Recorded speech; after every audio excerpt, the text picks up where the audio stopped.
Maurice est entré en campagne électorale officiellement le dimanche 12 octobre. La course est dominée par deux blocs, l'alliance PTR-MMM de Navin Ramgoolam, Premier ministre sortant, et l'alliance LEPEP de Sir Aniro Jugnut, ancien Premier ministre et ancien président. Les premières grandes mobilisations n'ont pas attiré la foule attendue, signe selon l'Express d'une désaffection des Mauriciens pour la politique.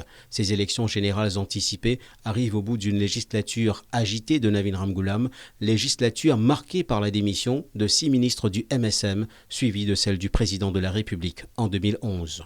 Le gouvernement reposait sur une majorité d'un siège seulement, une majorité difficilement gérable pour Ramgoolam. Du coup, le Parlement n'a tenu que 8 séances de travaux cette année, avant la dissolution le 6 octobre. Le jeu électoral a commencé bien avant la dissolution. Circonstance inédite, le leader de l'opposition, Paul Béranger, a démissionné le 15 septembre pour faire alliance avec la majorité. La coalition PTR-MMM est née avec pour ambition d'amender la Constitution et instaurer un régime semi-présidentiel.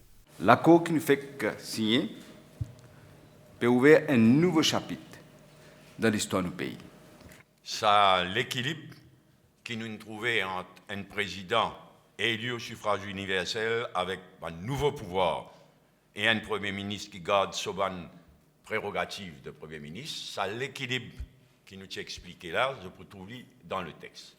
Pour l'historien Jocelyn Chenlao, en cas de victoire avec une majorité de 3/4 du tandem Ramgoolam-Béranger, le modèle politique de Maurice ne sera plus le même. Je dis que les grands enjeux, c'est finalement quelle structure politique pour l'île Maurice du XXIe siècle, quelle structure politique constitutionnelle pour que Maurice puisse passer à ce nouveau palier du développement qui est la High Level Income Country.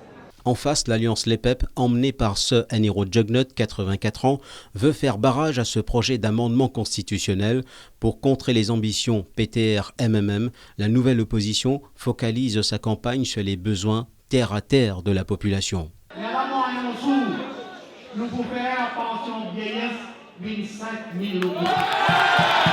Ces 10e élections législatives témoignent de la stagnation du personnel politique. Les 3 figures les plus en vue occupent la scène depuis plus de 30 ans. Quant à l'électorat mauricien, il a connu une croissance de 5% depuis les dernières consultations.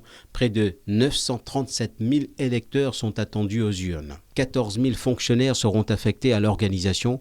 Premier grand rendez-vous au programme, le dépôt des candidatures. Là, nous travaillons surtout la formation des officeuses pour le dépôt de candidature qui prend lieu. Après ça, là, il peut enchaîner avec la date limite pour le retrait des candidats. Et là, nous parlons tout de suite vers les bulletins. Après ça, le jour J, bien sûr, les élections. Mais entre ces dates-là, il y a beaucoup de travail qui fait derrière, dans le background. Il y a beaucoup de formation du personnel et au bureau, à la commission électorale et aussi avec les officeuses et les 14 000 fonctionnaires qui travaillent pour les élections. Les élections se dérouleront dans 21 circonscriptions pour le renouvellement des 70 sièges de l'Assemblée nationale.